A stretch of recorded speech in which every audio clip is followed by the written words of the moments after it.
Love, i-recite ko ng ano, ABC. Yeah. Bakit? Basta i-reset mo lang. A, yeah. Hantod, Z. Yeah. A, B, C, D, E, F, G, H, I, J, K, L, M, N, O, P, Q, R, S, T, U, V, W, X, Y, Z. Unsang litera, anong litera na ano, na hindi nagsisimula sa sarili nilang ano, letters. Merong letters na nabanggit mo na hindi nagsisimula yung ano nila. Example, D, oh, letter D, di ba? Kasi D. Oh. Tapos, T, oh, letter T yun, kasi T. Oh, anong letters na ano? Nagsimula na ibang letters pero ibang letters ang tinutukoy. A, B, C, D, E, F. Hindi ko alam. Ato Z, oh, ano mo yan? Ano? Di ko naintindihan. Anong letters na iba yung example? Tulad ng key, oh. Halalag, yung sa man yung pagtakip, basang-basa na yung kutsyon. Nga, open, oh. Ay, maluwag. Maluwag. Nga, basa na yung anak niya. Nga na, basang-basa na. Kaya ako tiniga anak niya unya. Basang-basa na palabas. Ay nga. Ba't? Hindi, gihugta na Oo, bebe. Balik ko yun.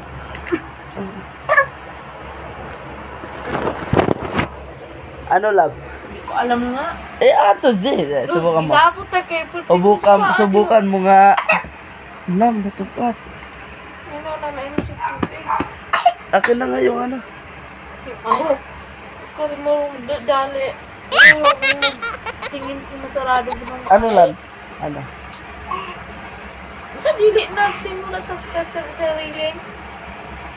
Hindi siya natunog sa sarili niya, ano?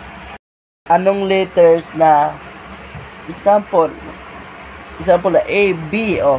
Malalaman mo kasi nagsimula sa B, oh. C, oh. C, tas D, oh. W. W. Anong simula sa W? D. Alam mo yung history niyan? Bakit? Bakit ang W ay nagsimula sa D? Kasi, ayun ko. Hindi, no. Kasi love ka to yan, no. Noong unang panahon raw. Tunay!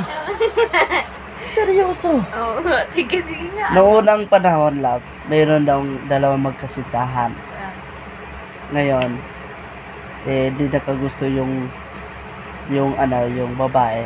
Kasi maliit daw yung jokes. Alam mo yung jokes? Malito. Sige na siya katawa, wala kang gabinuang. Maliit daw yung jokes. Nonsense kayo ba? Tapos, hiniwalayan siya. Tapos, ngayon, anong kasunod ng W? X. Oh, ibig sabihin, X na niya yun. Ngayon, nung pina-reset siya ng ni-reset siya sa ABC ng teacher nila, love. ABC, gano'n siya, love, no? Makinig ka, love. Iyak si Bibi. Oli ka, nakdidi tayo. Ngayon, love, nung pina-reset siya sa teacher niyang ABC, ganyan. Pagdating sa W, na siya, love. Kasi nabanggit niya yung WX, parang na-remember niya yung dapat, ang pronunciation dapat daw yun. Paano yun? Di ba, ang tawagan pati nila, love. Ang tawagan nila, love. Hindi ko naiintindihan yun. Ang tawagan nila, BB. Di naman pwede niya sabihin na VV. Kasi nagsimual na siya. Hindi, nagsimual siya. Nahimo siyang nagsimual. Nangungu na siya kay parang napanik siya ba na na-remember niya yung ex niya. Ganon yun. Yan na, love. End of the story. Hindi ko naiintindihan yun. Tawa na agad, love. Joke yun eh. Tira ba joke? Natawa Joke na yun ako eh. kasi di ko naiintindihan. Joke nga yun. Balak na. Pili-pili niya, joke daw yun. Tapos di ko naintindihan eh. Hindi na ako. Balak na.